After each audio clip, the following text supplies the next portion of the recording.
আসসালামু আলাইকুম, সবাই কেমন আছেন? নিশ্চয়ই ভালো আছেন। আলহামদুলিল্লাহ আমি ভালো আছি।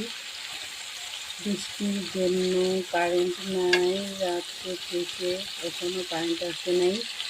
কী কাজ করবো, তাই এখন রান্না করিয়েছি।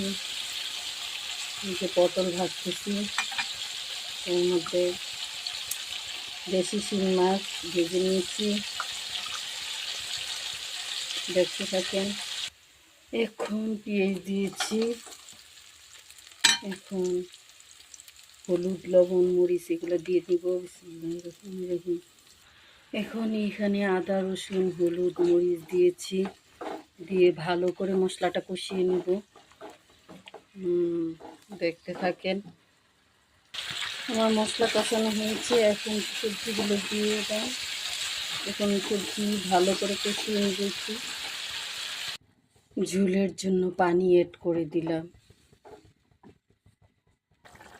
এখন মাছগুলো দিয়ে দিব। বিসমিল্লাহির। দেশি শিং মাছ দিয়ে যাই রান্না করবেন, খেতে কিন্তু খুব ভালো লাগে, বুঝছেন? তাজা শিং মাছ, আর এখন প্রচুর মাছ ধরা পড়ছে। ঠিক আছে, সবাই ভালো থাকবেন। এখন একটু ধনিয়া পাতা দিয়ে দিলাম। বৃষ্টির মধ্যে লাগানো হয়েছিল গাছ, ওখান থেকে পেরে নিয়েছি, তাই একটু ধনিয়া পাতা দিয়ে। আলহামদুলিল্লাহ, আমার রান্না শেষ। সবাই ভালো থাকুন, সুস্থ থাকুন। আসসালামু আলাইকুম ওয়া রাহমাতুল্লাহ।